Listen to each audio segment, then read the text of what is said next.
제가 성경한 것을 보겠습니다. 마태복음 20장 1절에서 16절입니다. 마태복음 20장 1절에서 16절.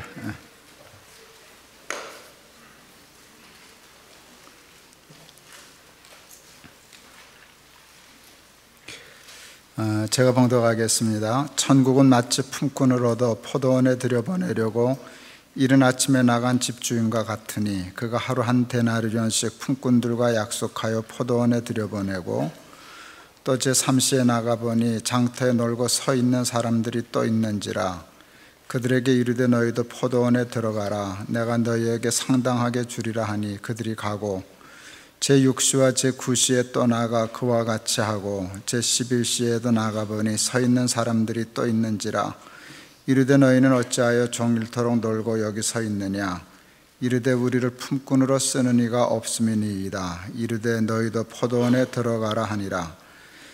저물매 포도원 주인이 청지기에게 이르되 품꾼들을 불러 나중 온 자로부터 시작하여 먼저 온 자까지 삭슬 주라 하니 제11시에 온 자들이 와서 한 데나리온씩을 받거늘 먼저 온 자들이 와서 더 받을 줄 알았더니 그들도 한 데나리온씩 받은지라. 받은 후 집주인을 원망하여 이르되 나중 온 이 사람들은 1시간밖에 일하지 아니하였거늘 그들을 종일 수고하며 더위를 견딘 우리와 같게 하였나이다. 주인이 그 중에 한 사람에게 대답하여 이르되 친구여 내가 네게 잘못한 것이 없노라. 내가 나와 한 데나리온의 약속을 하지 아니하였느냐. 네 것이나 가지고 가라. 나중에 온 이 사람에게 너와 같이 주는 것이 내 뜻이니라. 내 것을 가지고 내 뜻대로 할 것이 아니냐. 내가 선함으로 내가 악하게 보느냐. 이와 같이 나중된 자로서 먼저 되고 먼저 된 자로서 나중되리라. 아멘. 여러분 예수 믿으시죠? 왜 믿으세요? 너무 공격적인가요? 근데 굉장히 중요한 질문이거든요. 예수를 믿을 때 왜 믿는가에 대한 방향성이 정확해야 돼요. 무조건 열심히만 믿는 게 아니라 내가 예수를 왜 믿는가라고 하는 그 방향성이 정확해야 되는데 그동안 우리 한국교회가 그 방향성을 좀 잃어버리지 않았나 하는 우려를 해요. 옛날에 우리 할머니 할아버지들에게 할머니 왜 예수 믿어요? 할아버지 왜 예수 믿으세요? 그렇게 하면 뭐 100이면 100다 천당 가려고 예수 믿지 이렇게 얘기했어요. 그게 조금 우리 보기에는 저 해보여도 굉장히 정확한 대답이에요. 예수는 구원 얻으려고 믿는 거거든요. 제가 아침 시간에도 말씀드렸지만 예수 믿는다고 부자 되는 것도 아니고요. 부자 되는 게 나쁜 건 아니지만 돼봤자 한계가 분명한 거고요. 예수는 하나님 나라 때문에 믿는 거예요. 근데 우리가 소득이 낮고 세상에 희망이 정말 없었을 때는 차라리 세상을 포기하고요. 뭐 그게 잘한 건 아니지만 늘 하나님 나라에 대한 소망을 가졌어요. 그래서 찬송을 불러도 이 찬송 많이 불렀죠. 저 높은 곳을 향하여 날마다 나아갑니다. 요즘 부르셔요? 여긴 부르시는군요. 한국은 안 부른 지 오래됐어요. 정말로 그 찬송 하나님 나라 이런 걸 잊어버렸어요. 한국 소득이 높아지면서요 먹고 사는 게 풍족해지니까 여기서 더 잘 먹고 뭐 더 잘 살고 하는 쪽으로 돌았어요. 조금 기복적인 신앙으로도 돌고요. 그러는 바람에 한국 교회가 교인들이 하나님 나라를 잊었어요. 그건 굉장히 바보스러운 일이에요. 예수 믿는 사람들이 하나님 나라를 생각 안 하고 믿는다는 건 그건 바보짓이죠. 예수님이 공생애를 시작하시면서 하신 첫 말씀이 이거예요. 하나님 나라가 가까웠으니 회개하고 복음을 믿어라. 회개하고 복음을 믿어야 할 이유를 설명하셨는데 하나님 나라예요. 그래야 하나님 나라 들어가니까 예수님이 우리에게 기도를 가르치셨어요. 주기도. 근데 일용할 양식을 주옵시고까지 가르치셔요. 그러니까 그거 무시하진 않아요. 그런데 첫 간구가 이거예요. 이렇게 기도하라 하시면서 한 첫 간구가 나라의 임하옵시며 라는 기도예요. 하나님 나라가 임하게 해주십시오. 그래서 예수님은 하나님 나라에 이렇게 포커스가 잘 맞춰져 있는데 우리 예수 믿을 때 늘 하나님 나라를 생각하고 품고 욕심내고 목적하고 예수를 믿어야 해요. 오늘 그 본문에 나온 포도원 주인의 얘기는 우리가 잘 아는 말씀이에요. 근데 예수님이 이 비유를 왜 하셨나를 아는 게 중요해요. 우리에게 하나님 나라를 설명해 주시기 위하여 하신 비유예요. 그러니까 이 포도원 주인의 얘기를 꺼내신 것은 우리에게 하나님 나라를 가르치시기 위함이었어요. 그래서 첫 문장이 이렇게 시작됩니다. 천국은 마치, 천국은 이런 것이야 라고 설명한 거예요. 포도원 주인이 이른 새벽에 장터에 나갔어요. 일자리를 구하러 나온 사람을 보고 하루 한 데나리온의 품삯을 약속하고 포도원에 들여보냈어요. 오전 9시에 또 나가요, 이분이. 그래서 늦게 나와서 일자리를 못 구한 사람들을 보고 너 우리 포도원에 들어가 하고 들여보냈어요. 여러분, 오전 9시는 인력시장에서 일자리 구하기에 이른 시간입니까? 늦은 시간입니까? 늦은 시간입니다. 그러니까 그분들은 횡재한 기분으로 들어갔을 거예요. 허탕칠 줄 알았는데 9시에 일자리를 얻었으니까. 근데 포도원 주인은 거기서 끝나지 않고 12시, 오후 3시, 마지막엔 오후 5시까지 나갔어요. 그 사람은 1시간밖에 일 못했어요. 6시에 일을 마감했으니까. 근데 그 상황이 그냥 이해는 됐어요. 전 농사는 안 지어봤지만 농사를 짓다 보면 1시간의 품이 다급할 때가 있을 거예요. 때를 놓치면 안 되는, 봉투를 씌워야 된다든지, 약을 쳐야 된다든지, 따야 된다든지. 저는 그 상황인 줄 알았어요. 그래서 그냥 하루 종일 수시로 나가서 사람만 보이면 포도원에 들여보냈구나 생각했는데 성경을 뜯어서 보니까 그 상황이 아니에요. 여러분, 예수님 이 비유의 가장 핵심되는 그 상황이 뭔가 하면 1시간 일한 사람에게 주인이 하루 품삯을 똑같이 줬다는 거예요. 근데 그 상황을 놓고 제 마음에 질문이 생겼어요. 그냥 심각하지 않은 질문인데 그게 충동적인 사건이었을까? 처음부터 의도적인 사건이었을까? 여러분 한번 맞춰보세요. 1시간 일한 사람에게 하루 품삯을 다 준 게 그때 갑자기 기분이 좋아서 충동적으로 그런 거게요? 아니면 처음부터 그러려 그런 거게요? 예, 맞아요. 그게 단서가 있어요. 뭔가 하면 항의하는 사람에게 하루 종일 일하고 똑같이 대우받은 정당한 항의인데요, 항의하는 사람에게 주인이 이렇게 얘기해요. 그게 내 뜻이야. 그냥 충동적으로 그런 게 아니라는 게, 나 본래부터 그러려고 그랬어. 근데 본래부터 그러려고 그랬어, 그게 내 뜻이야 라고 할 때 제게 이렇게 해석이 됐어요. 이분은 우리하고 사고방식이 좀 다르구나. 아니, 삶의 목적과 방향이 다른 사람이구나. 이분은 포도원을 위하여 일꾼을 고용한 사람이 아니라 일꾼을 고용하여 품삯 주려고 포도원을 경영한 사람이구나. 제가 무릎을 탁 쳤어요. 맞네, 그러면 하나님 나라네. 하나님 나라가 전혀 제가 그동안 성경 보고 배우고 설교 듣고 하는 것과 전혀 다른 방향으로 들어왔어요. 근데 그게 어느 목사님의 어느 학자의 얘기가 아니라 예수님의 말씀이었어요. 예수님은 저한테 전혀 다른 각도에서 하나님 나라를 소개했어요. 하나님 나라는 그런 사람들이 사는 나라야. 포도원을 위하여 일꾼을 고용하는 게 아니라 일꾼을 고용하여 품삯 주고 싶어서 포도원을 경영한 사람, 그런 사람들이 사는 나라가 하나님 나라야. 내가 탁 무릎을 치면서 맞다, 그러면 하나님 나라다.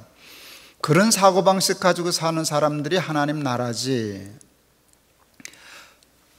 여러분 그냥 무감각하시네요. 저는 인생이 바뀐 깨달음인데요, 제가 그 생각을 신학교 가기 전에 했으면 전 목사 안 했어요. 아무리 생각해도 목사 안 했어요. 전 비즈니스 했어요. 농사를 짓든가 사업을 하든가. 나는 사업이 비즈니스가 그런 건 줄 몰랐어요. 그런데 예수님이 참, 비즈니스의 목적이 그런 거구나 하는 생각을 했어요.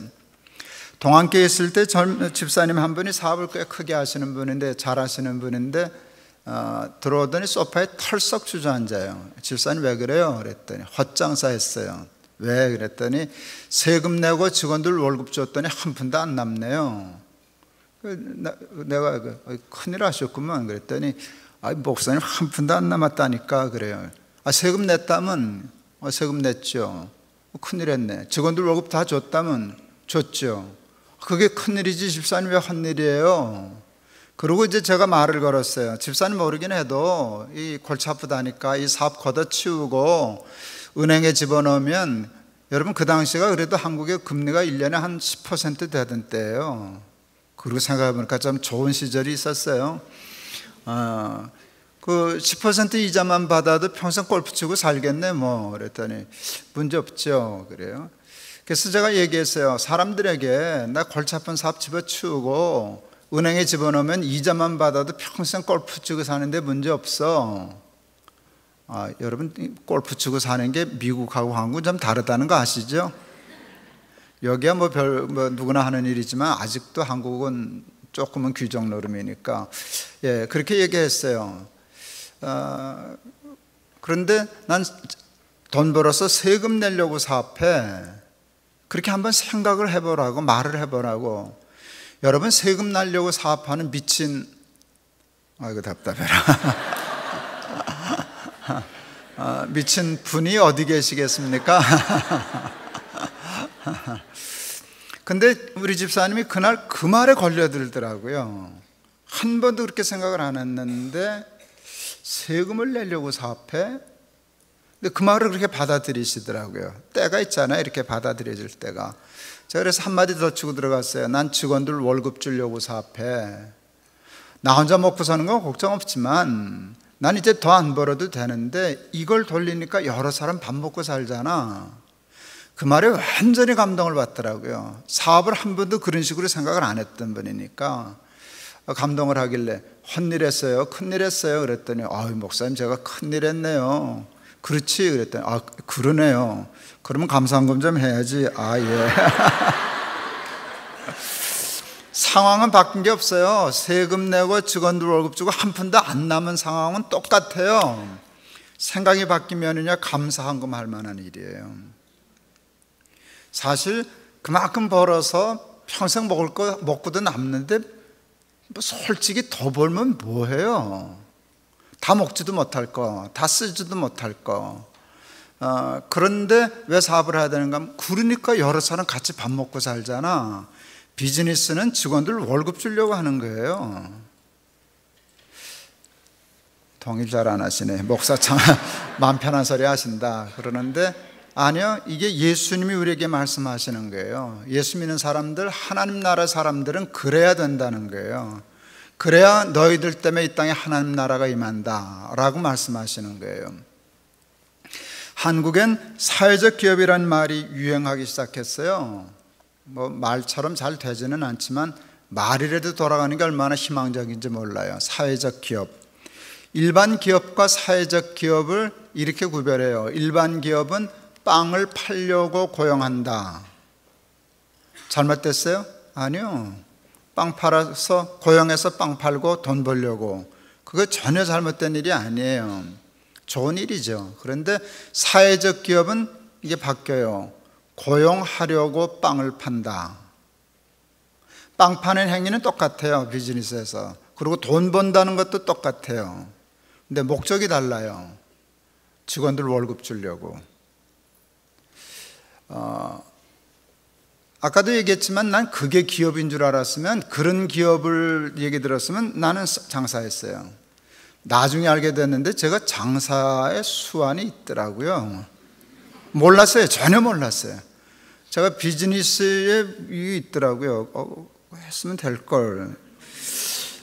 그랬어요. 그래서 지금은 저는 솔직히 얘기하면, 정확히 얘기하면 저는 지금 목사 아니에요. 옛날 기준으로 얘기하면 저는 CEO예요.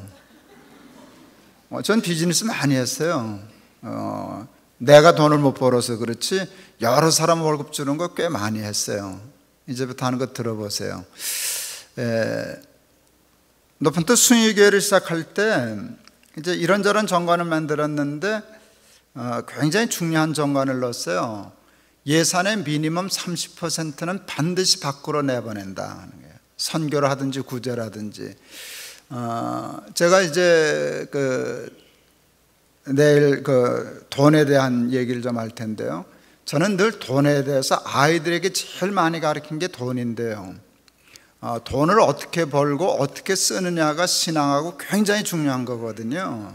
돈을 떠나놓고 보면 신앙하고 겉돌아요. 그런데 저는 아이들에게 돈은 늘 몫을 가르쳤어요. 내가 정당하게 벌었어도 그게 다 내 돈 아니야. 내 몫이 있고 하나님 몫이 있고 가난한 자의 몫이 있다.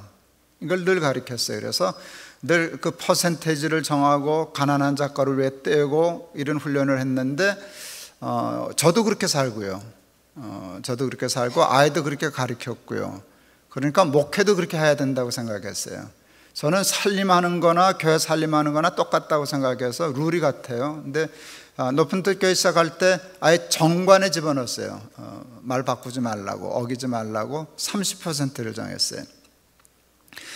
제가 뉴저지에서 안식년을 했는데 거기에 한 2,000명, 꽤 큰 교회예요. 집회를 했는데 그 얘기를 했더니 되게 좋아하더라고요. 그 목사님 교인들이. 왜 그렇게 좋아했냐 그랬더니 그 교회에 그 룰이 있다는 거예요.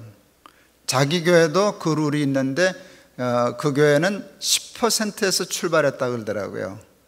그런데 우리가 순위교회보다 더 잘하는 게 있어요. 그래서 뭡니까 그랬더니 1년에 1%씩 늘린다. 그래서 내가 농담했죠. 90년이면 망한다 그랬어요. 10%, 11% 이렇게 올라가면 망하지 않겠어요? 웃더라고요. 제가 한국에서 청년들 집회하다가 이 얘기를 하다가 갑자기 장난기가 pas어서 말이 이렇게 나갔어요. 야, 그거 퍼주다가 망하는 교회 하나 있어도 괜찮겠다. 그랬더니 한 청년들은 참 기발해요. 한 청년이 뒤에서 그러더라고요. 목사님 교회 망해보실래요? 그러더라고요. 근데 또 그게 재밌게 들렸어요. 야, 그것도 괜찮은 생각이다. 세고 센 게 교회인데 뭐 숭의교회 하나 문 닫았다고 큰일 날 거 있냐? 숭의교회 문 닫았대. 그 괜찮은 교회 갔더니 왜 그랬대? 퍼주다가 망했대. 그러면 교회는 문 닫아도 하나님의 나라는 왕성한다. 그런 게 교회냐? 난 교회 그런 줄 몰랐다. 교회는 자기밖에 모르는 집단인 줄 알았지. 뭐 퍼주다가 망한 교회가 있어? 그거 괜찮구먼. 내가 베델교회 바로 망하라 소리는 안 할 테니까 걱정하지 마세요.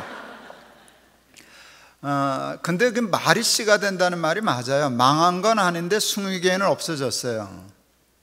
완전히 없어졌어요. 높은 뜻 숭의교회는 없어졌어요. 2008년 12월 31일로 없어졌어요.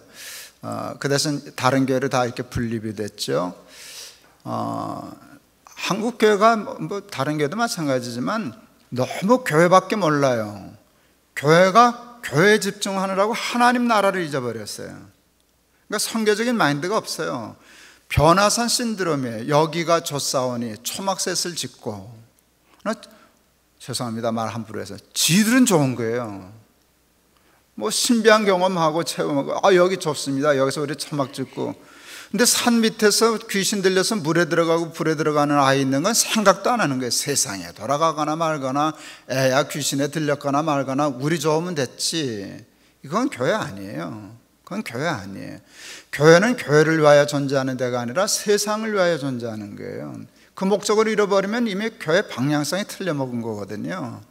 그래서 하나님 나라를 위해서 교회 승부도 걸고 생명도 걸고, 그래도 망하면 망하고 문 닫으면 문 닫고 이런 정신이 있어야지 그냥 우리만 좋으면 돼. 그래서 밥 먹고 예배 드리고 이렇게 하고, 그게 꼭 나쁜 거는 아는데 거기서만 그치면 그건 아주 나약한 교회잖아요. 그래서 저희 30%를 정했어요. 근데 하나님이 그것 때문에 그러셨는지는 잘 모르겠지만, 제가 나이 50 넘어서 교회를 개척했고 꽤 큰 교회 하다가 개척했다 그랬잖아요. 그래서 저희가 개척한 첫 해 예산을 10억 잡고 시작했어요. 안 놀라시죠? 그랬는데 첫 해 결산을 25억 했어요. 예.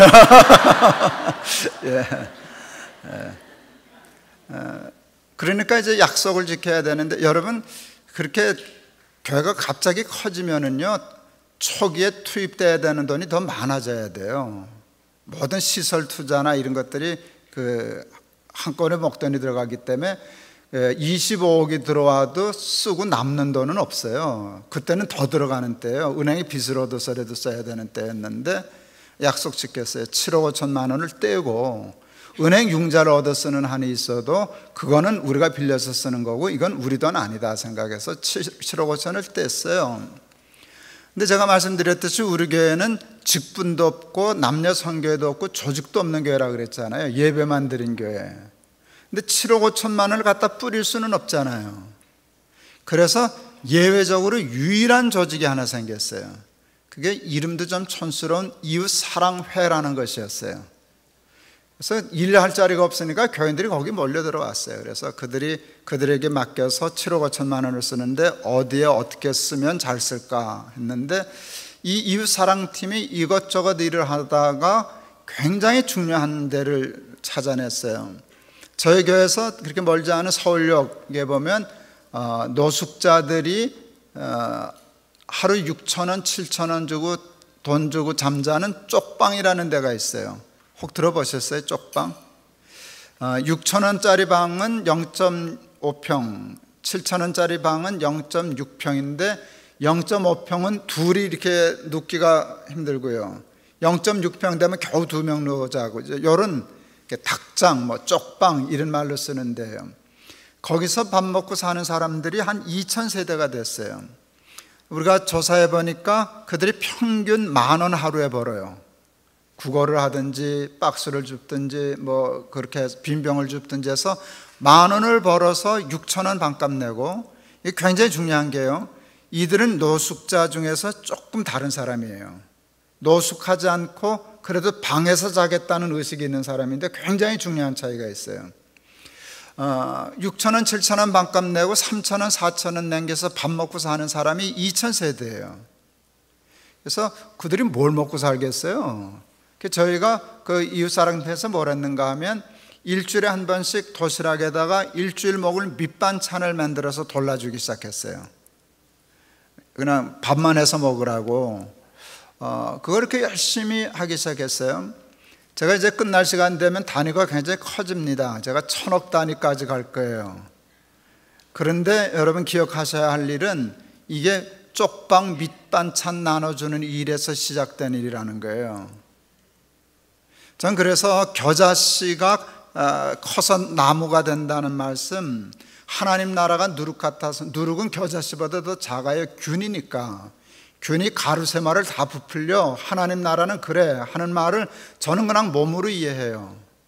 그러니까 시작하니까 커지더라고요.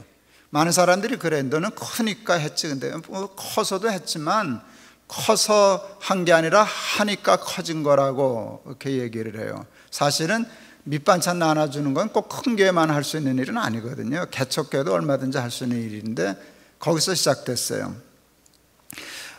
일을 안 하면 정보가 안 생겨요. 사업도 마찬가지일걸요. 사업을 하다 보면 다음에 대한 정보들이 생겨서 사업이 확장되고 발전하고 그러는 건데요, 하나님의 나라 일도 마찬가지예요. 작은 일이라도 하면 하나님이 그 다음에 정보를 주셔요. 그래서 점점 일이 커져요. 밑반찬 나눠주기를 열심히 했는데 무슨 정보가 들어왔는가 하면, 그 쪽방에 주민등록을 가지고 있는 사람 중에 자기 이름의 통장에 300만 원을 가지고 있으면 나라가 700만 원을 대출해줘요. 연리 3%에. 그러면 이들이 뭘 하는가 하면 자기 300만 원, 나라가 빌려준 700만 원을 해서 1,000만 원짜리 전세를 얻어요. 거긴 1,000만 원짜리 전세가 있어요. 그게 그 쪽방보다 커서 아이를 기를 수 있어요. 근데 여러분, 전세의 의미가 뭐예요? 월세를 안 내는 거잖아요. 그럼 보세요.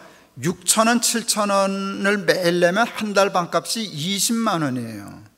한 달에 30만 원 버는 사람이 20만 원 반값 내면 그 다음엔 아무런 뭘 어떻게 해볼 수가 없어요. 근데 700만 원에 대해서 전세를 얻으면 6천 원, 7천 원 안 내잖아요. 그게 근데 한 달 이자가 얼마인가 하면 17,300원인가 500원인가 그랬어요. 지금 뭔 얘기인지 알아들으시죠? 그래 놓으면 17,000원 내고 한 달에 큰 방 쓰고 그 매달 없어지는 20만 원 가까운 돈은 다 자기 돈 되는 거예요. 이거 꿈의 제도죠. 그런데 제가 알아차렸어요. 제 돈은 좋은데 그거를 이용할 수 있는 사람이 많지 않아요. 어떻게 300만 원을 모으냐는 거예요. 그들이 내가 3억 모으는 게 훨씬 빠르지. 실제로 그거 하는 사람 많지 않거든요. 그래서 제가 그 순발력이 좀 있어요. 그래서 그 사역하는 목사님한테 언제 300만 원 모으겠냐고 그들이. 그래서 제가 제안한 게 굉장히 즉흥적이었는데 150만 원 모은 사람이 있으면 우리 교회 일러달라고. 그러면 우리 교회가 150만 원을 주겠다 그랬어요. 여러분 베델교회도 해당됩니다. 큰 교회니까. 우리는 부자 교회 아니냐고. 이들이 그렇게 하루 벌어서 먹고 사는 사람이 150만 원씩이나 모은 건 정신이 됐다는 뜻이라고. 그러면 우리 같은 부자 교회는 그들한테 150만 원 줘야 된다고. 그리고 이들은 받을 자격이 있고 우리는 줘야 할 의무가 있다고. 그러니까 주겠다고 약속했어요. 그러고 와서 돈이 있어야 돈을 만들어야 되잖아요. 근데 저는 교인들한테서 돈 뺏어내는 은사가 있는 목사예요.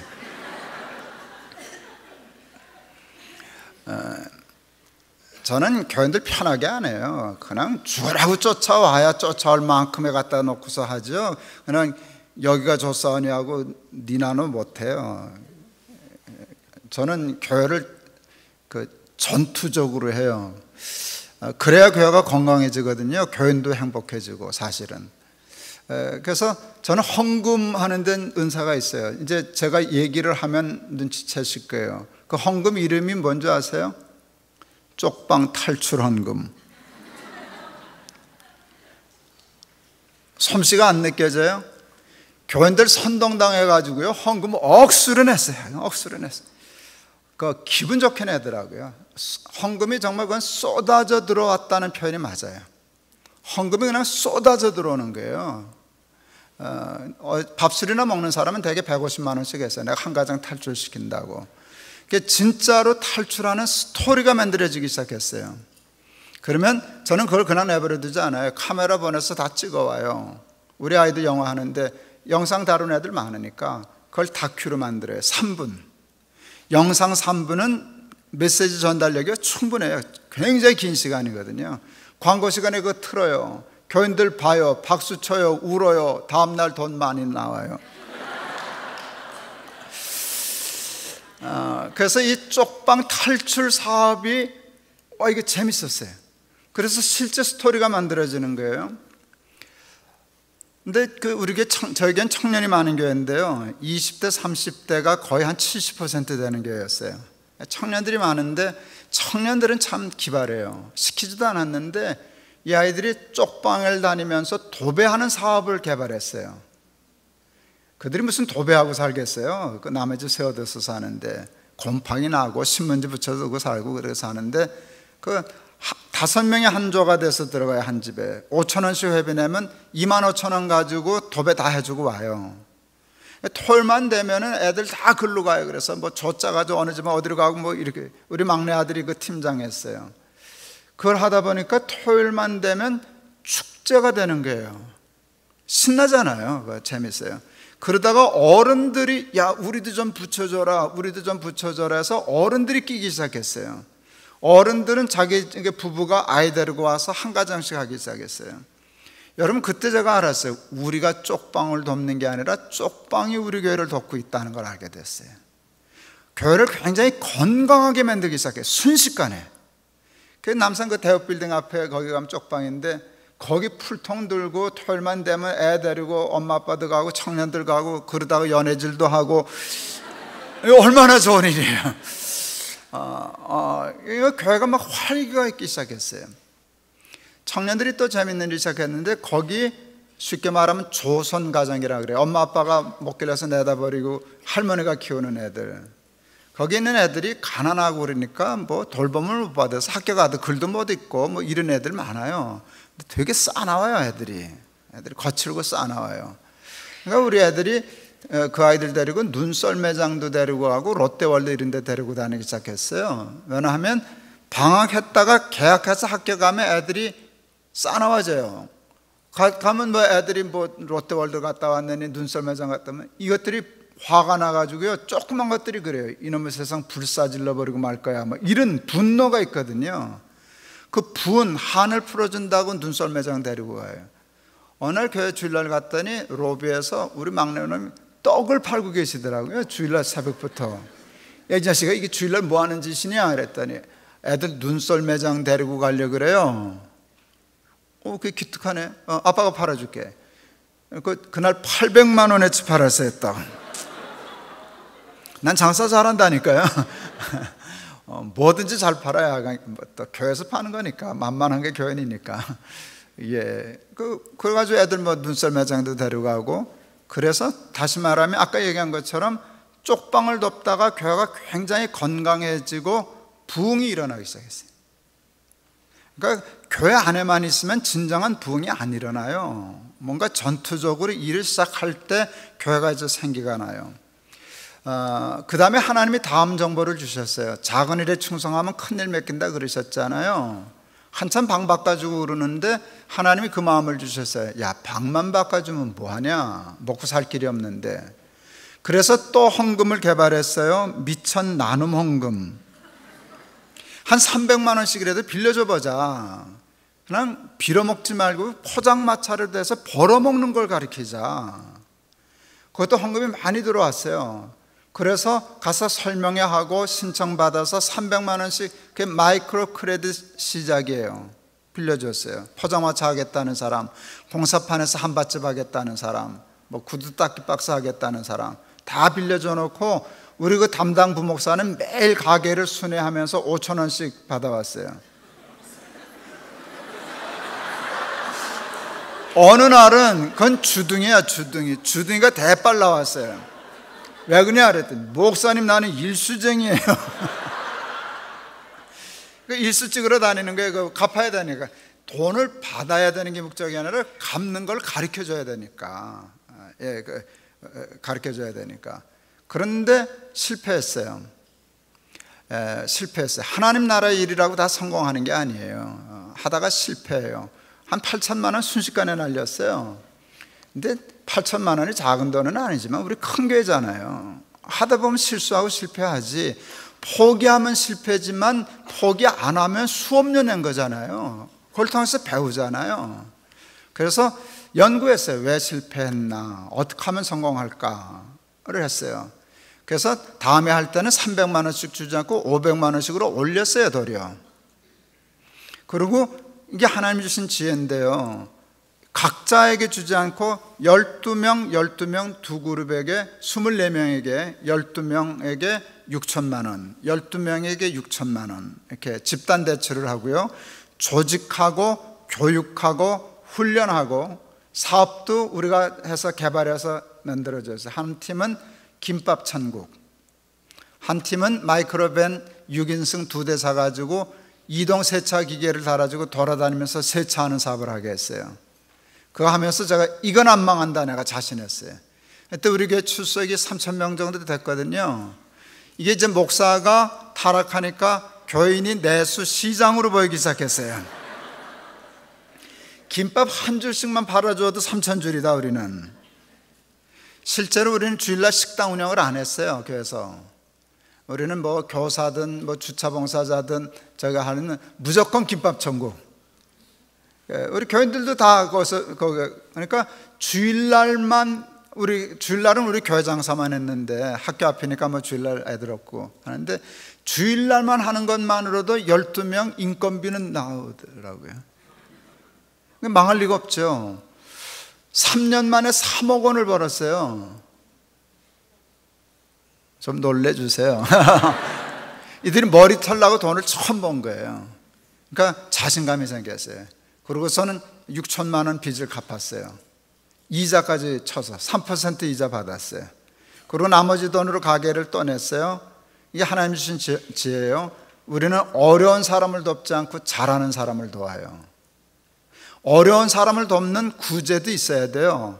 긴급 구조 같은 건 해야 돼요. 근데 그거 하는데 많아요. 근데 구제를 끊어야 할 순간이 있는데 끊지 못하면 구제하기 때문에 그 사람 망해요. 그건 아프리카나 이런 데도 마찬가지예요. 그건 제가 이렇게 비유했어요. 저는 의사는 아니지만 여러분 염증이 심하면 항생제 투여해야죠. 단위 높은 것도 해야죠. 그런데 염증이 잡혔는데 항생제 계속 주면 좋죠. 그러면 그 사람은 항생제 때문에 죽어요. 구제는 그런 거예요. 그런데 이걸 구제를 못 끊어요. 그 일을 하느라고 내 밥자리가 생겼거든요. 나쁘게 말하면. 그래서 이거 유지하느라고 저걸 지속해요.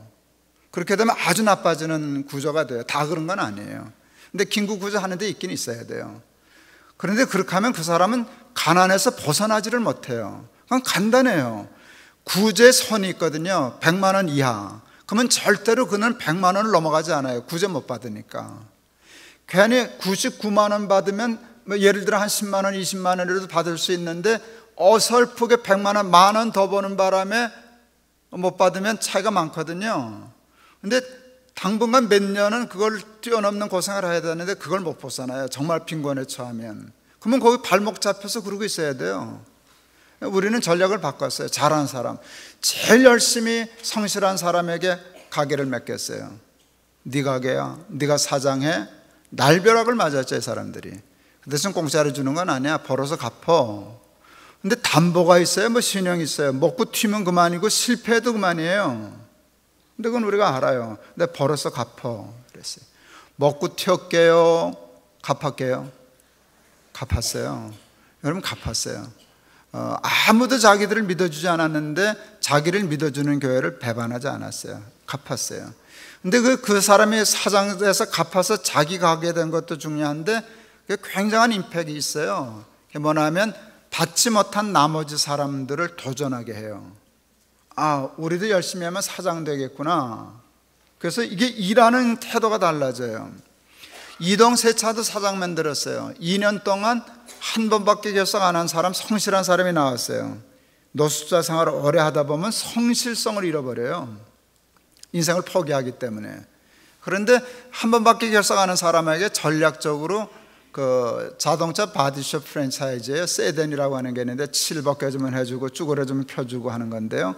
그걸 사직턴을 넘어가는데 한 6천만 원 이렇게 해서 가게를 내줬어요. 2006년 10월 17일 날 오픈했는데 그 안 잊어버려요. 우리 큰손녀 돌날이었기 때문에 안 잊어버려요. 예배 드리기 전에 부를 일이 있어서 주인이 최씨기에 최 사장하고 불렀어요. 불러놓고 내가 놀랐어요. 지도 놀랐어요. 그 사람 노숙자였어요. 야, 우리 교회가 노숙자 사장 만들었다. 소름이 쫙 끼치더라고요. 자기도 놀라고 사장 됐으니까. 그날 제 예배 드리고 왔어요. 나머지 11명이 제 사무실 앞에서 차를 닦았는데 제가 봤어요. 그 전하고 그 이후에 차 닦는 태도가 달라졌어요. 전에는 차를 이렇게 닦아요. 에라 내 팔자야. 언 넘은 팔자 좋아. 남의 차 사가용 타고 다니고 언 넘은 팔자 사나 남의 차는 닦고 앉았고. 이러면 노동 품질이 안 나와요. 그러면 이 빈곤에서 탈출, 다른 사람이 차 안 맡기니까. 그러면 점점 빈곤에 덫에 걸려요. 근데 그날 가니까 신나게 닦더라고요. 왜요? 희망이 생겼거든요. 나도 열심히 하면 사장 될 수 있겠네. 여러분, 그분들이 노숙자 생활하던 사람이 자기 가게를 갖는다는 게 이게 꿈 같은 일이잖아요. 그해 연말에 KBS에서 다큐 나갔어요. 노숙자 사장되다. 근데 이 얌체 같은 방송국이 교회 이름 싹 빼먹었어요. 근데 뭐 교회 이름 내려고 그런 건 아니니까 그거 평생 잊을 수 없어요. 그 노숙자, 그래서 그때 그 노숙자나 이런 가난한 사람들 자활산 많이 해서요. 뭐 김밥 천국도 하고 무슨 도시락 그 공장도 하고 이렇게 해서요. 매달 월급, 작게라도 매달 월급 타가는 사람이 한 100명 정도 됐어요. 괜찮나요? 그렇죠. 예. 그러다가 하나님이 그 다음에 주신 게 뭔가 하면 탈북자였어요. 저는 탈북자에 관한 하는 제 피 속에 DNA가 있어요. 저희 부모님이 이북분이기 때문에 제가 평양에 처음 갔었을 때 이 말을 몸으로 알았어요. 핏줄이 땡긴다는 말이 이거구나 하는 걸 그냥 설명 없이 알았어요. 제가 이제 탈북자나 통일이나 북한이나 이쪽엔 좀 마음이 깊어요. 탈북자가 한 7천 명 넘어와 있었을 텐데 당연히 적응을 못하는 게 남한사에 와서 생명을 걸고 넘어왔는데 밥은 먹는데 살 수는 없는 거예요. 적응을 못하니까. 그래서 목사들이 뭐 사업하는 장로님이나 집사님한테 취직시키면 2달도 못 있어 튀어나오고 뭐 갈등하고, 그때 그런 생각 들었어요. 그러니까 7천 명도 감당 못하면 통일되면 나라 망하겠다. 하나님이 탈북자를 미리 내보내 주신 것은 서로 적응하고 공부하고 훈련하라 하십니다. 탈북자가 살 수 없는 세상은 통일되면 안 되는 세상이다. 통일이 되려면 탈북자가 살 수 있는 세상을 만들어야 된다. 그 생각하는데 하나님이 그러셨어요. 너희는 노숙자 사장 만든 교회지 않냐? 예. 탈북자도 사장 만들어 보지. 예. 이건 돈이 많이 들겠더라고요. 그래서 제가 또 헌금을 또 개발했지 뭐예요. 근데 이건 돈이 많이 필요할 것 같더라고요. 그래서 큰 헌금을 작정했어요. 교인들이 언제 죽자고 헌금을 제일 잘하나? 건축 헌금이 최고로 커요. 이건 이해가 안 갈 만큼 헌금해요.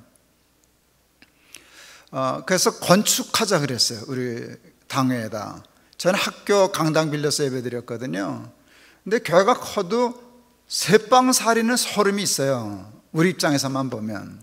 그러니까 장로님들 자존심 상하니까 빨리 우리 땅 사서 예배당 주고 나가자는 건데, 나는 조금 거기에 반대였거든요. 그냥 빌려 쓰는 게 싸다 이제 그러고 있었어요. 근데 내가 건축 헌금하자 그러니까 너무 좋아하시는 거예요. 장로님들이 이제 건축하려는가 보다. 건축하자고, 건축 헌금하자고. 근데 그 다음 얘기 듣고 다 웃었어요. 헌금 이름이 그냥 건축 헌금이 아니에요. 보이지 않는 성전 건축 헌금. 제 말이 맞아요. 성서적이에요. 이건 성전이 아니라 예배당이에요. 예배당 중요해요. 교회 하려면 예배당 있어야 돼요. 근데 성전은 여기에 있다 그랬어요.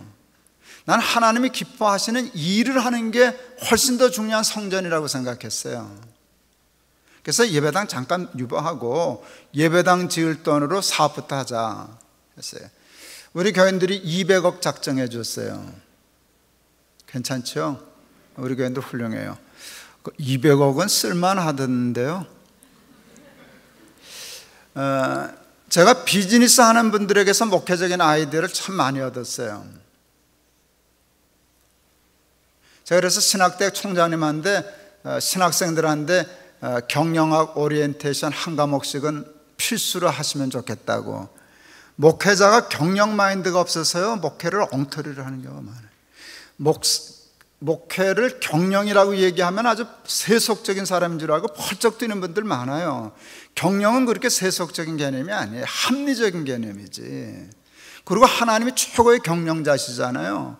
경영의 원칙을 목회는 경영인데 어떤 면에서 교회를 조직하고 경영하는 것인데, 원리를 몰아넣고 해놓고는 무조건 순종이 제사보다 나으니라 뭐 이런 소리하고 은혜라 그러고. 교회에서 쓰는 은혜라는 말은 은혜가 아니에요. 그냥 적당히 하고 은혜라는 게 참 많아요. 굉장히 비효율적이에요. 생산성이 없어요. 효과가 적어요. 그러면 교인들 헌금 낭비하는 거거든요. 어쨌든 저는 비즈니스 하는 분들에게서 아이디어를 참 많이 얻었어요. 최초의 아이디어가 뭔지 아세요? 여러분, 비즈니스 하는 사람은 집 팔아서 사업 자금을 먼저 마련해요? 사업 자금을 잘라서 집부터 지어요? 대답해요. 사업부터 해요. 근데 뭐 사업하는 사람은 집 안 짓죠? 자기 집. 아니요, 지어요. 언제 지어요? 벌어서 지어요. 더 큰 집도 짓죠. 근데 순서는 분명해요. 집이 먼저예요? 사업이 먼저예요? 사업한 데서 돈 빌려줬더니 사업 안 하고 집부터 줘요. 내가 또 빌려줄까요? 안 빌려요? 너 사기꾼이야. 넌 사기꾼이야. 상사한 데서 돈 빌려줬더니 집부터 줘? 넌 장사할 마음이 없는 놈이야. 저는 안 빌려줄 거예요. 나는 교회도 마찬가지라고 생각했어요. 저도 예배당 크게 지어봤어요. 3,400명 큰 예배당 지어봤죠. 그런데 목회 제일 가는 목적이, 교회 제일 가는 목적이 예배당 짓는 거라면 그건 뭔가 잘못된 거잖아요. 교회의 목적은 사업이라고요. 그걸 선교라 그러는 거예요. 하나님 나라의 사업이 있는 거예요. 거기도 돈이 들어가고 사업 자금이 들어가야 되는데, 그거는, 선교는 어디서 돈을 내는가 하면 지갑에서 내요. 제가 말을 함부로 할 거예요. 그건 소꿉장난이에요. 한국 교회들이 하는 대부분의 선교는 소꿉장난이에요. 회비 내가지고 뭐 여기 해가지고 조금 그렇게해서, 그러니까 안 하긴 저거 하니까 그거 해요. 부담 없는 돈으로. 그리고 부담 있는 돈으로는 예배당 지어요. 그리고 너무 부담이 크기 때문에 이게 점점 줄어요. 그럼 그렇게 하면 그 본말이 바뀐 거예요. 예배당 안 짓는다 소리는 안 하죠. 짓게 될지 모르니까. 근데 나중에 짓자. 먼저 일부터 하자. 그래서 200억을 갖고 가지고 탈북자들 도우려고 재단 세웠어요. 그러고는 이제 묻기 시작했어요. 왜 그렇게 적응 못하고 튀어나오냐 그랬더니 월급이 너무 적습니다. 조사했더니 그때 한 65만 원 평균 받았어요. 내가 화가 났어요. 그걸 월급이라고 주면 어떡하냐. 어느 날 탈북자를 고용한 사장을 만났길래 왜 그렇게 조금 주세요? 그랬더니 목사님, 탈북자들이 일을 잘 할 줄 모르네요. 게을러서가 아니고요, 꾀부려서가 아니고요, 사회주의가 사람을 그렇게 만들었어요. 그래요. 금방 이해가 되더라고요. 사회주의는요, 이게 인간에 대한 낭만이에요. 열심히 하거나 안 하거나 자기 거 안 되면 열심히 하는 사람이 많겠어요? 안 하는 사람이 많겠어요? 안 하죠. 그러니까 생산성이 떨어져요. 생산성이 떨어져요. 그러니까 나라 경제가 나빠지는 거거든요. 남한 노동자 생산성이 15%밖에 안 난다고, 이건 학자 논문에도 나와요. 근데 그게 이해가 가더라고요. 일을 정말 할 줄 몰라요. 근데 어떻게 월급을 줍니까? 알았어요. 그래도 또 물었어요, 탈북자한테. 근데 얼마를 받고 싶으냐? 한 9년 전인가 10년 전에 100만 원 받고 싶다 그랬어요. 100만 원이 큰 돈은 아닌데 100만 원어치 일 못하는 사람에게 100만 원 월급을 주면 공장이 망하는 수밖에 없어요. 그러니 그걸 누가 하겠어요? 그날 알았어요. 저들에게 100만 원 월급 줄 수 있는 공장이 자본주의 사회에서는 없다. 그래서 그냥 기도했어요. 하나님, 우리 재단이 우리 교회가 세우게 해주세요. 기도하고 2008년 5월 달에 진짜 공장 세웠어요. 메자닌 아이팩이라고 이름을 짓고 박스 공장, 탈북자 23명 고용해서 박스 공장을 시작했어요. 사업의 사자도 모르는 목사가 박스의 박자도 모르는 남한 노동자도 아닌 북한 노동자 데리고 100만 원 달라 그래서 124만 원 주기로 하고, 미국은 당연한 일이지만 주 5일 근무하기로 하고, 한국에서는 아직도 박스 공장 주 5일 근무 못해요. 그리고 124만 원 지금은 좀 주는지 모르지만 그때는 그게 그렇게 쉬운 돈이 아니었어요. 장로님들이 기가 막혀서 말씀을 못하는 거예요. 아니, 저게 된다고 하냐. 우리 목사님 뜻은 좋은데 세상 물정을 어떻게 저렇게 모를 수가 있냐. 제가 그 얘기 듣고 설교했어요. 안다고. 아니, 아무리 목사가 철이 없기로서니 그게 된다고 하겠냐고. 사업을 난다긴다 하는 사람도 하면 망하는 건데, 이게 남한 노동자 숭룡공 데려다 해도 승부가 걸릴까 말까인데 한 번도 해보지 않은 사회주의에서 빙등빙등 하던 사람들 데리고 안 되죠. 나도 안다고 그랬더니 교인들이 당황해 하시더라고요. 몰라서 그러면 용서라도 할 건데 저건 어떻게 알면서 저 짓을 하냐. 돈이 한두 푼도 아닌데 수억 원이 들어가는 돈인데. 그때 제가 희한한 얘기를 해봤어요. 할 수 있느냐 없느냐 생각 안 했습니다. 해야 할 일인가 아닌가만 생각했습니다. 할 수 있느냐 없느냐는 그 좁은 하나님 소관이고, 해야 할 일인가 아닌가는 내 소관이라고. 할 수 없다고 안 하면 안 망하겠지만 그 안 망한 거에 망한 거 아니냐고. 망하기 전에 망한 거. 해야 할 일도 안 하는 교회 있으면 뭐 하냐고. 그건 망하기 전에 망한 게 아니냐고. 그럴 바엔 차라리 해야 할 일을 하다가 망하는 게 훨씬 교회답지 않냐고. 여러분, 남의 얘기니까 그렇게 하시면, 여러분 교회 목사가 그렇게 하면 여러분 고생하셔야 돼요. 예, 아니 정말 진심이었어요. 하다가 망하는 게 떳떳하지. 그러면 망했어도 하나님 앞에 가서 하다가 망했어요. 우리는 안 하지는 않았어요. 그랬어요. 그래놓고 하나님께 대해 좀 불경스러운 표현을 썼어요. 하나님은 뒀다 어디 쓸 거냐 그랬어요. 하나님 되게 좋아하시더라고요. 내 마음으로. 내 말이 그 말이다 그러셨어요. 저것들 믿습니다. 쓰 발음만 괜히 되게 하지 하나도 안 믿어 그랬어요. 여러분, 그러고 보니까 우리가 진짜 하나님 안 믿더라고요. 정말로 안 믿어요. 할 수 있는 일은 해, 할 수 없으면 안 해. 저것들 믿는다 그러면서 실제 계산에는 나는 빠져 있어. 나는 인정하지 않아. 야, 난 뭐냐? 하나님 그러셨어요. 그날 제가 설계 제목 근사하게 뽑았어요. 미션 임파서블. 그리고 밀어 제꼈어요. 전 밀어 제끼는 거 잘하니까. 흑잔할게요, 적잔할게요? 흑잔할게요, 적잔할게요? 적잔하죠. 조금 날게요, 많이 날게요? 많이. 빛의 속도로 망하더라고요. 그냥 빛의 속도로 망해요. 목사가 왜 자본 잠식이라는 말을 뭐하러 체험해야 돼요? 순식간에 다 까먹어요. 자본을 잠식한 것까지는 좋은데 중도에 포기할 수가 없잖아요. 이게 달리는 호랑이에 탔구나. 갈 수도 없고 내릴 수도 없고 앞이 깜깜하더라고요. 그럴 줄 알았는데, 망할 줄 알았는데 망하는 건 힘들더라고요. 밥도 못 먹고 잠도 못 자고. 교인들 헌금인데 찬송가 중에 씨를 뿌릴 때 나지 아니할까 슬퍼하며 심히 애탈지라도, 그 찬송이 정말 마음에 와닿았어요. 심히 애가 타는 거예요. 잠을 못 잘 만큼. 내가 나한테 화를 냈어요. 짜증이 나서. 넌 왜 밤낮 그러냐? 저는 밤낮 그러거든요. 요즘도 그러거든요. 저 그냥 편히 지내려면 저처럼 팔자 좋은 목사 별로 많지 않아요. 근데 꼭 일을 저질러 놓고 애가 타서 그래요. 넌 왜 밤낮 그러냐? 그랬더니 내가 대꾸질을 하더라고요. 재밌잖냐? 그래. 나는 애가 타야 재밌더라고요. 애 안 타면 이게 좀이 쑤셔서 그걸 못 견뎌해요. 그 양심의 가책도 있고. 재밌잖냐? 그랬어요. 그런데 그 다음 가사가 너무 기가 막힌 거예요. 그때 처음 그 가사의 의미를 알았어요. 나중 예수께서 칭찬하시리니 기쁨으로 단을 거두리로다. 지금이면 더 좋겠지만 나중이라도 붙었으니 얼마나. 나중에 칭찬하시리니 기쁨으로 단을 거두리로다. 마누라 깰까 봐 소리도 못 지르고 속으로 울면서 찬송 되게 많이 불렀네요. 거두리로다 거두리로다 기쁨으로 단을 거두리로다. 찬송대로 됐어요. 2008년 5월 달에 시작했다가 다 망했는데 2008년 10월 달에 첫 흑자 냈어요. 망하기도 빨리 망하고 회복도 빨리 하고 그랬어요.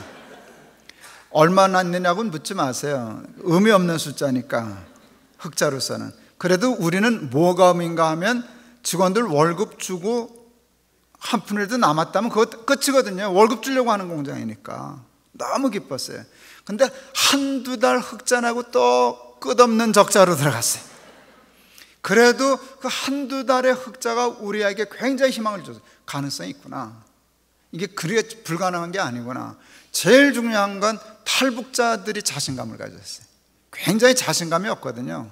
살 수 없다고 생각했는데 우리도 되네. 이거 굉장히 중요했어요. 근데 정부가 인식이 바뀌었어요. 그 사회적 기업을 하고요, 사회적 기업 인증을 받으면 124만 원 월급 중에 그때는 2년, 지금은 한 3년에서 5년까지 준다 그러는데 정부가 월급을 보조해줘요. 인큐베이팅 한다고. 그때 124만 원 중에 한 7, 80만 원을 2년 동안 보장해줘요. 그러면 한참 이제 우리가 발돋움할 수 있잖아요. 근데 우리를 안 줬어요. 경험이 없다, 실적이 없다고. 우리 사무총장 목사가, 그 일수쟁이 목사가, 목사님 우리 떨어졌습니다. 난감해 하더라고요. 제가 미국에 와 있을 때인데 내가 메일 보냈어요. 하나님이 나라 돈으로 편하게 시작하는 걸 원치 않으시는가 보다. 내가 앵벌이를 해서라도 메꿔줄 테니까 너는 그냥 일해. 일은 네가 하는 거고 돈은 내가 되는 거고 이사장이 내가 하는 거예요. 제가 진짜 앵벌이를 했어요. 제가 해외 집회 와서는 앵벌이 안 하는데요, 국내 집회 가면은 꼭 이 설교 한 날은 돌려요. 10,000원씩 달라고 한 달에.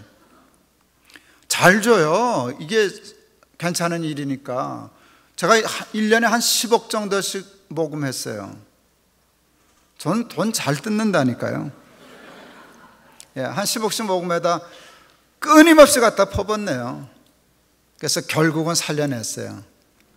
그동안에도 뭐 우여곡절 많았지만 그건 당연한 일이니까 그냥 넘어갈래요. 결과만 얘기할게요. 지금 한 70억 매출하는 공장 됐어요.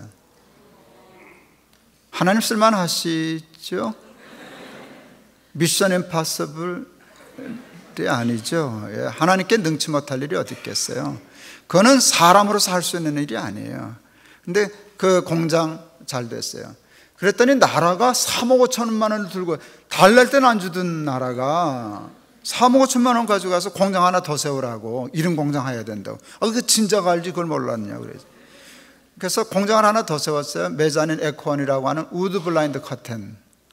그 날았던 3억 5천을 받으려면 우리가 매칭을 해야 돼요. 그래서 우리 재단이 3억 5천 내고, 그때 SK인가가 3억 줬어요. 그래서 한 10억 정도로 블라인드 커튼 공장을 했어요. 얘도 슬펐어요. 자본 장식 다 했어요. 그래도 그것도 지금 한 30억 정도 매출하는 공장 됐어요. 괜찮죠? 청년들 위해서 카페도 했었어요. 블리스 앤 블레스. 청년들 공장 보내는 게 좀 싫었어요. 공장이 뭐 나쁜 건 아닌데 지 아들은 뭐 좋은 직장 보내려고 그러고 애들은. 그래서 한국은 커피 바람이 불었잖아요. 애들 바리스타, 이거 돈은 많이 버는 게 아닌데 굉장히 애들이 좋아하는 선망적인 직장에 에이프론 두르고 이거 근사하잖아요. 탈북 아이들 고용해가지고 블리스 앤 블레스라고 하는 커피숍을 냈어요. 사람들이 다 웃었어요. 탈북 애들하고서 커피숍을 하겠다고 제정신이냐고. 뭐 언제는 뭐 내가 내 정신이었나. 예, 고용을 해서 했어요. 내 생각은 뭔가 탈북자 바보 아니야. 너희들은 나면서부터 커피 알았냐? 배워서 했지. 얘네들도 배우면 다 해. 처음에 갔더니 이제 신문기자들이 와요. 우리는 가면 신문기자들이 늘 잘 와요. 인터뷰를 했어요. 커피가 뭐냐? 그랬더니 우리 아이가 이렇게 대답한 게 그 다음날 사회면에 크게 대문짝하게 썼어요. 바깥보다 비싼 쓴 물. 그러니까 내가 알았어요. 이 자식들이 커피를 팔면서 미친놈들 이러고 파는 거예요. 이걸 왜 돈 주고 사 먹냐. 바깥보다 비싼 쓴, 비싸긴 또 되게 비싸잖아요. 바깥보다 비싼 쓴물. 그러니까 이게 커피가 뭐 맛이 나올 리가 없죠. 처음 온 손님들 왔던 평이, 이 집은 왜 커피 맛이 어제하고 오늘이 달라요. 속으로 개념 없는 인간들이 만들어서 그런다. 근데 예, 맞아요. 그 아이들도 열심히 하면 잘 이렇게 만들어져서 했죠. 이렇게 탈북자도 공장하기 시작했어요. 그러다가 하나님 발전시켜서 열매나눔 인터내셔널이라는 재단을 또 하나 만들었어요. 우리는 구제가 아니라 자활, 자립, 이렇게 비즈니스화하는 거, 그 모델이 성공해서 아프리카도 그런 식으로 돕자, 동남아시아도 그렇게 돕자. 유엔이 마침 밀레니엄 프로젝트라고 그런 그 철학을 가지고 하는 운동이 있었어요. 연결이 돼서 시간 많이 가니까 얘기하면, 유엔이 그 하는 사업 중에 하나인 그 밀레니엄 빌리지라고 하는 프로젝트에 말라위에 한 7천 명 되는 마을을 우리가 입양했어요. 유엔이 하는 일에 5년 동안 300만 불 우리 재단이 지원하기로. 우리 재단이 속해 있는 그 외교통상부가 하지 말라 그랬어요. 그거 희망 없다고, 승산 없다고. 근데 제가 고집 부리고 했어요. 제가 좀 착해요. 우리나라가 유엔 도움을 많이 받았잖아요. 그랬으면 유엔이 하는 일을 도울 수도 있어야지. 별건 아니지만 주고 싶었어요. 뭐 저도 300만 원 내가 열심히 모으면 모을 수 있으니까 5년 동안에 열심히 모아다가 주기로 하고서 시작했어요. 우리는 말라위에 가서요 구제 안 해요. 지난 5년 동안 했는데 신발 한 컬레를 안 갖다 줬어요. 티셔츠 한 장을 안 갖다 줬어요. 옥수수 한 털도 공짜로 안 줬어요. 비료도 안 줬어요. 모든 엔저들은 그냥 갖다 퍼주는 건데 우리는 안 했어요. 우리는 뭔가 하면 너 엄마가 돈 벌어서 신발 사주게 할 거야. 너 아버지가 돈 벌어서 옷 사주게 할 거야. 그래서 제일 먼저 했던 일 중에 하나가 신용협동조합 만든 거예요. 여러 가지 일을 했는데요.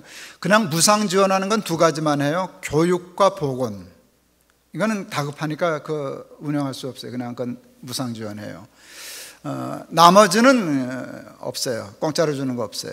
신용협동조합을 만들어요. 가르치고 교육하고 훈련해서 조합이 되려면 조합원이 생겨야 되잖아요. 조합원은 조합비를 내야 되잖아요. 그거 가르쳐서 그들이 300만 원 조합비를 모아왔어요. 거기 300만 원은 큰 돈이에요. 그래서 우리 재단이 300만 원을 매칭해 줬어요. 최초로 거기에 600만 원 자본의 신용협동조합이 생겼어요. 그리고 사업들한테 사업 계획을 가져오면 대출해 주기 시작했어요. 그래서 빵가게 하겠다는 사람, 목공사 하겠다는 사람, 구멍가게 하겠다는 사람에게 빌려줬어요. 11월 달에 빌려주고 그 다음에 7월 달에 갔는데 빵가게가 둘로 늘었고요. 사업이 돼서 목공사도 지점낸다 그러고 있었고요. 그 다음에 가게는 3배 물건이 늘었더라고요. 근데 갔더니 참 기가 막힌 감동적인 스토리가 생겼어요. 아이가 6인 주부가 암에 걸려서 오른쪽 다리 무릎 아래를 절단했어요. 목발 짚고 다니더라고요. 남편이 도망갔어요. 거기는 남자 도망가면 굶어 죽어요. 농사 짓는 사람들인데. 불쌍해서 우리 재단이 우리 돈은 그냥 안 주니까 대출해 줬어요. 너도 뭐 해보라고. 근데 돈은 받았는데 할 줄 아는 게 없는 거예요. 근데 이 빵가게 주인이 참 착했어요. 빵 기술을 가르쳐 줬어요. 그건 자기 시장을 떼준 거잖아요. 근데 그런 게 같이 먹고 살자고 석 달 동안을 자기 집에 데려다 빵을 가르쳤어요. 우리가 간 날은 그 여자 집에 가마 걸어서, 가마가 이제 벽돌로 만들어서 하는 건데, 하여간 만들어서 그 집에서 빵이 처음 나오는 날이었어요. 너무 감동했어요. 내가 너무 감동해서 상을 주려고 그 두 분에게 100불씩 드리려고. 그 100불 큰 돈이에요. 내가 알았어요. 그랬더니 우리 그 책임자 목사가 말렸어요. 목사님, 대출금이 70불입니다.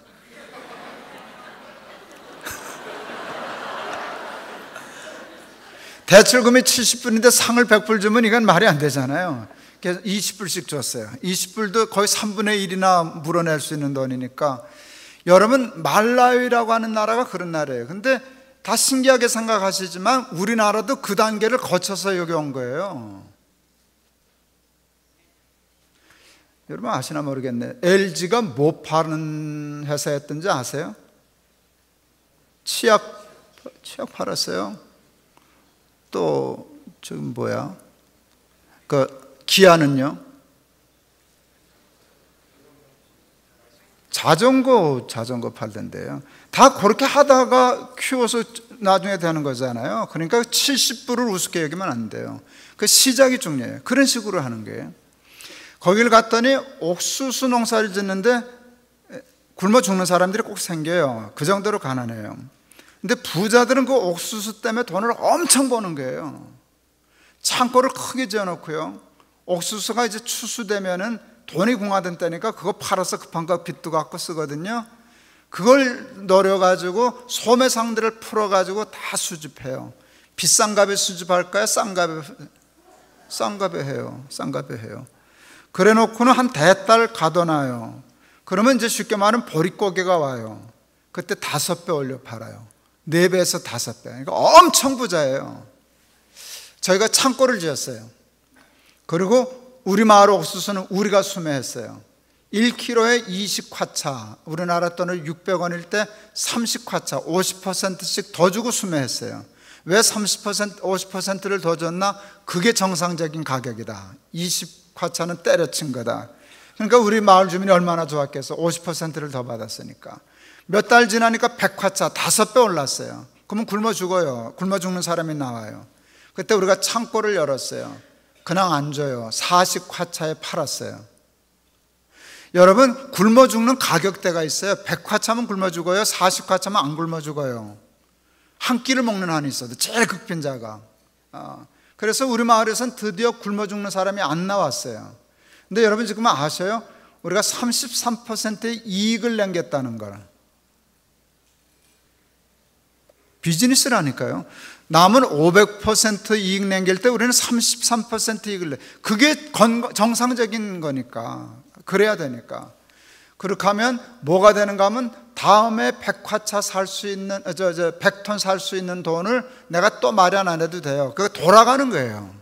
비즈니스는 그런 거잖아요. 돈이 돌아가면서 키우고 살리는 거잖아요. 그리고 33%의 이익을 남긴 건 어떻게 하는가 하면 거기다 고용 창출을 해요. 관리하기 위해서 매달 5만 원에서 7만 원 정도 월급 줄 수 있는 자리가 그런 일 때문에 한 60자리 생겼어요. 그러니까 마을 전체 7천 명 사는 마을이 변화하기 시작해요. 제가 공장을 시작할 때 하나님 앞에 하나님 나 전도 안 할 거예요. 나보러 전도하라 그러지 마세요. 우리는 공장에서 예배도 안 드릴 거예요. 저는 그냥 공장만 할 거예요. 그랬어요. 엉터리죠, 목사가? 그렇지 않아요. 그래야 나는 전도가 된다고 생각했어요. 제가 예상 문제를 풀어봤어요. 탈북자들이 우리 공장 올 때 다 알고 와요. 교회가 세웠대. 목사가 이사장이래. 그러면 답 나와요. 교회는 나가줘야 되겠구먼. 그건 나가는 게 아니라 나가주는 건 안 나가는 거예요. 그건 도리어 진입 장벽이 생겨요. 그걸 허물어야 된다고 생각했어요. 예상 문제를 바꿔놓는 거예요. 안 얘기하면 당황해. 교회 나가라 그럴 줄 알았는데 교회 나가라 소리를 하나, 공장에서 예배를 드리나, 나간다고 뭐 혜택을 주나, 안 나간다고 불이익을 주나, 그거는 불공정 게임이거든요. 그냥 해요. 그런데 우리가 하는 건 그거예요. 진심으로 저들을 섬기자. 그리스도 예수의 마음으로. 그게 선교 유일한 전략이에요. 우리 직원들 예수 믿게요, 안 믿게요? 많이 믿게요, 안 믿게요? 많이 믿어요. 몇 년 있다 조사하니까 한 40% 믿던데요. 그러면 굉장히 성공적인 거예요. 성공적인 거예요. 예.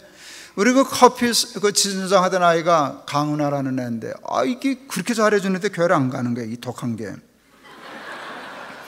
야, 너 진짜 독하다. 그래도 우리 끝내 얘기 안 해요. 근데 얘가 드디어 교회를 가더라고요. 2011년인가 그 페이스북에다 글을 올렸어요. 그건 너무 감동적이에요. 자기는 성격이 이북에 있을 때부터 좋은 일이든 나쁜 일이든 얘기 안 한다는 게, 그 사회주에서 그래 살아남았겠지. 부모든 친구든 얘기 안 하는데 남한에 와서 자꾸 이야기하는 버릇이 생겼다. 근데 그 이야기하는 대상이 하나님이다. 2011년대 제일 잘한 일은 하나님을 만난 일이다. 친구들이 제가 엉뚱한 짓을 하니까 목사들이, 네가 목사지 장사꾼이냐? 씨를 뿌려야지 뭐하는 짓이냐 그래서 내가 하도 약이 올라서 네가 뿌려라 그랬어요. 이렇게 안타까운 건 네가 뿌리지. 너 근데 너 씨 뿌리기 전에 먼저 해야 할 일이 있어. 그게 먼저 아냐? 뭐냐? 밭을 갈아야지 인간아. 너 밭도 안 갈고 씨를 뿌리는 걸 뭐라 그러는 줄 아냐? 뭐라 그러는데? 씨도 안 먹히는 소리라 그런다. 아니 씨를 뿌리려면 밭을 갈아야지. 제가 이걸 어디서 배웠는가 하면 오늘 본문에서 배운 거예요. 오늘 본문에 하나님 나라 얘기를 하시는데 여기 전도한 얘기 하나도 없어요. 뭐 씨 뿌린 거 없어요. 불쌍히 여기는 마음으로 같이 먹고 살자. 같이 먹고 살자. 난 너 밥 월급 주려고 일당 주려고 포도원하는 사람이야. 그게 하나님 나라의 시기야. 가면 그게 하나님 나라의 시기이기 때문에 하나님의 나라가 퍼져지는 거라고요. 그러니까 저 목사 맞지요? 목사 맞아요. 전 지금도 이제 올해 은퇴인데, 전 지금 성계 대표도 아니고요. 그것도 다 내려놨고요. 재단 이사장 하던 거 다 이제 후배 목사님도 다 넘겨졌어요. 은퇴하면 교회 떠나는 거라고 생각해서. 그 세계 8대 불가사에 우리 아버지 주신 집 팔아가지고 재단 만들었어요. 제가 개인. 규모는 작지만 일은 똑같아요. 지금 현대자동차 이렇게 지원받아가지고 탈북자 창업 프로젝트예요. 백사장 프로젝트라고 이름 붙였어요. 백사장이 뭔지 아세요? 탈북자 100명 사장 만들기 프로젝트예요. 하는 짓이 신기하죠. 근데 제가 박스 공장 하는데 수십억 썼거든요. 그 45억 썼어요. 나중에 들어간 걸 보니까. 그래도 40억 해서 지금 한 70억 매출하는 공장 했으면 손해난 건 아니잖아요. 여러 사람 밥 먹고 살고. 그러는데 이게 스몰 비즈니스를 해야 되겠구나. 왜? 임팩이요, 사장이 많이 되면 다른 사람들이 희망을 갖거든요. 그래서 1억 정도 규모의 사업을 생각했어요. 그게 시작했는데 일본식 라멘 가게를 시작했어요. 성공했어요. 작년 연말에 시작했는데 10개 시작하면 9개 장사 안 돼서 문 닫는 거거든요. 근데 하나님은 쓸만하시니까 우리 목사가 석 달 동안 2천만 원 레시피 배우는 값 지불하고 청소부터 배워가지고 해서 했는데 점심에 자리 없어요. 그러면 된 거거든요. 그걸 프랜차이즈화 해 나갈 거예요. 그 레시피 그대로 가르치고 훈련하고 가게 얻어서 주고 벌어서 갚게 하고. 성공 확률 몇 %게요? 똑같이 미션 임파서블이에요. 그 제정신 갖고는 안 하는 짓이에요. 근데 우리는 성공한 전례가 있어요. 노숙자도 사장 만들어서 회수해 본 기억도 있고 난 된다고 생각해요. 그래서 백사장 하려고 하면 얼마 들게요? 1억씩 잡아도 100억. 근데 그 돈 다 모았어요. 모은다. 난 돈 잘 모은다니까요. 예, 하여간 돈 다 모았어요. 근데 돈보다 중요한 건 그걸 성공 사례를 만들어가는 건 돈보다 훨씬 어려워요. 할 거예요. 한꺼번에 100개 하면 실패하니까 올해는 2개. 성공하면 조금 넓혀가고 하려고 그래요. 그런 일을 하니까요, 돈을 교회에다 쓰는 게 너무 아까운 거예요. 나 혼자 편히 먹고 사는데 저거 하는 일은 죄 짓는 것 같아요. 나를 조금 줄이고 내가 조금 고생하고 이 돈을 풀면 몇 사람 살릴 수 있는데, 해볼 수 있는데, 또 하나님 키워주시는데, 하나님이 일을 끝나요? 10분 더 해도 돼, 목사님? 예. 하나님이 일을 기뻐하셨어요? 하나님이 기뻐하시면 골치 아파요. 사탄이 슬퍼하시기 때문에. 사탄이 되게 슬프셨어요. 보이지 않는 성전 건축을 방해하려고 아킬레스건을 쳤어요. 학교가 느닷없이 우리 5,000명 출석할 때인데 나가라 그랬어요. 그렇게 하면 수는 하나밖에 없어요. 200억을 보이지 않는 데 쓰려고 그랬는데 보이는 데 쓰는 수밖에 없어요. 그렇게 하면 해결할 수 있어요. 근데 그때 성경 읽었는데 누가복음 9장 62절, 쟁기를 잡고 뒤를 돌아다 보는 자는 하나님 나라에 합당치 않다. 미치겠더라고요. 하나님이 그냥 보이지 않는 성전 포기하지 말고 나가라는 게. 그래서 당회 열었어요. 이게 하나님의 시기 맞으니까 우리 결정하자. 200억 중에 단돈 10원도 우리 예배당 문제 해결하는 데 쓰지 않는다. 사탄이 제 마음에 그랬어요. 너 길바닥에 세배 드릴 거냐? 그러면 근데 저 그랬어요. 길바닥에 세배 드리지 뭐 재밌겠네 뭐 그랬어요. 그러고 교인들한테 얘기했어요. 설교 중에 우리 길바닥에 세배 드리자고. 길바닥에 세배 드리면 교회 이름 바꾼다고. 높은 또 광야교회로 간다고. 저는 장난처럼 얘기해도 장난이 아니라니까요. 진짜 닥치면 그렇게 한다니까요. 높은 또 광야교회로 가자. 그 얘기했어요. 교인들 뭐 했는데 애들이 많잖아요. 우리는 청년들은 이게 코드가 맞는 거예요. 배짱이 맞는 거라고. 박수치고 소리 지르고 울고 난리 났어요. 이것들 기도 많이 했어요. 우리 애들 쫓겨나게 해 주시옵소서. 정말 길바닥 세배 드릴까 하고 했어요. 내가 그래서 얘기했어요. 내가 어디 서 있을 테니까 오라고. 각자 그 구역별로 예배 드리고 오라고. 봉투 들고 오라고. 돈은 받아야 되니까 내가 돈 내고 가라고. 그러고 웃고 그랬었어요. 근데 2008년 9월 7일 설교 준비하는데 하나님이 넉 달 딱 남겨놓고 교회 넷으로 나눠라 하는 아이디어를 주셨어요. 오순절날 사도행전교회가 성령 받았어요. 교회 부흥이 일어났어요. 불이 붙었어요. 사탄이 배가 아팠어요. 불을 끌려고 핍박했어요. 그래서 흩었어요. 왜 핍박했나? 흩으려고. 왜 흩으려고 그랬나? 불 끌려고. 근데 실패했어요. 사탄이 성령을 받아본 적이 없어서요, 성령 받은 사람에 대한 이해가 틀렸어요. 성령 안 받은 사람 뭉치면 살고 흩어지면 죽어요. 성령 받은 사람 뭉치면 살고 흩어지면 살아요. 이게 뭉치냐 흩어지냐, 뭉침과 흩어짐에 힘이 있는 게 아니에요. 하나님께 성령의 힘이 있으니까 성령 안에 있으면 뭉쳐도 힘이 되고 흩어져도 힘이 돼요. 불이 안 꺼졌어요. 불이 안 꺼졌는데 흩으니까 다 불이 붙었어요. 안디옥, 빌립보, 골로새, 갈라디아, 고린도 땅 끝까지 복음이 전해지는 일이 사탄의 핍박을 통해서 이루어졌어요. 이게 내 머리를 쳤어요. 사방으로 넷으로. 오케이, 넷. 그래서 4개를 했어요. 하나는 내가 맡을 줄 아는데 하나님이 안 된다 그래서 그냥 순회 설교만 하고 이제 올해까지 하고 끝냈어요. 4수로 딱 나눴어요. 교회 5,000명일 때 2,000명 없어질 각오하고 시작했어요. 근데 첫 주일날 1,000명 더 왔어요. 5,000명일 때 흩었는데 그 다음 주일날 6,000명 모였어요. 4개로 흩었을 때.